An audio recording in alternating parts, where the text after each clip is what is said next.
Assalamualaikum warahmatullahi wabarakatuh. Perkenalkan, saya Sherly Sylvia selaku moderator.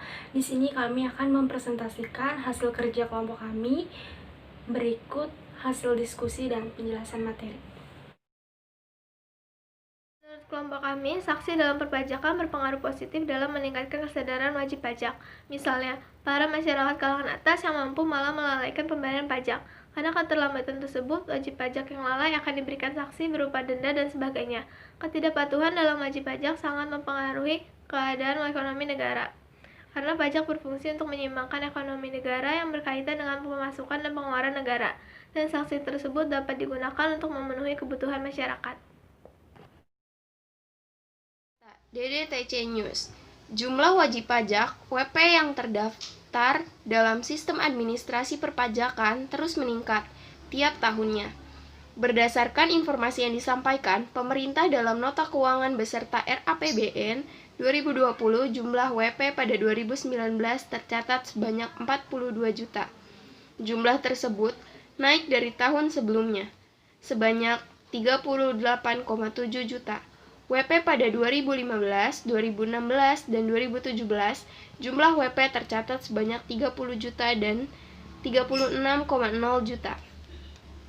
Dari 42 juta NPWP yang tercatat dalam sistem administrasi DJP pada 2019 tersebut, sebanyak 38,7 juta diantaranya merupakan NPWP orang pribadi, sisanya yaitu sebanyak 3,3 juta merupakan NPWP badan. Sebelum implementasi kebijakan penyempurnaan pajak tax amnesty ratio, kepatuhan penyimpanan STP sebesar 60,40% 2015 dan 60,70% 2016. Pada 2017 terjadi lonjakan rasio kepatuhan yang signifikan mencapai 72,6%. Namun pada 2018 rasio kepatuhan turun menjadi 71,1%.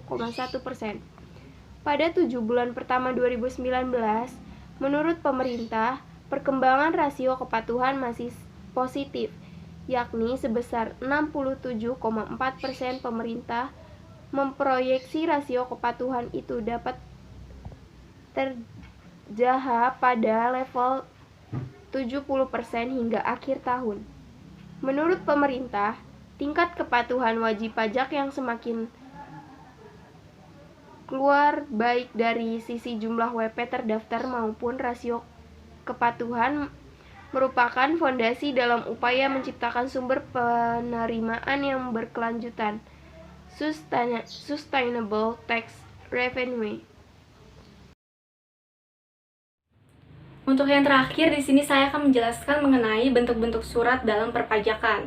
Dalam wajib pajak terdapat 4 jenis bentuk surat. Yang pertama ada surat pemberitahuan atau SPT. Surat pemberitahuan ini biasanya digunakan oleh wajib pajak untuk melaporkan perhitungan atau pembayaran pajak sesuai dengan Undang-Undang Perpajakan. Surat pemberitahuan ini pun dibagi menjadi dua. Yang pertama ada surat pemberitahuan masa dan yang kedua ada surat pemberitahuan tahunan. Untuk SPT masa digunakan untuk melaporkan perhitungan atau perpajakan yang terutang dalam suatu masa pajak pada suatu tahun. Sedangkan SPT tahunan digunakan untuk melakukan perhitungan pembayaran pajak terutang dalam 1 tahun pajak.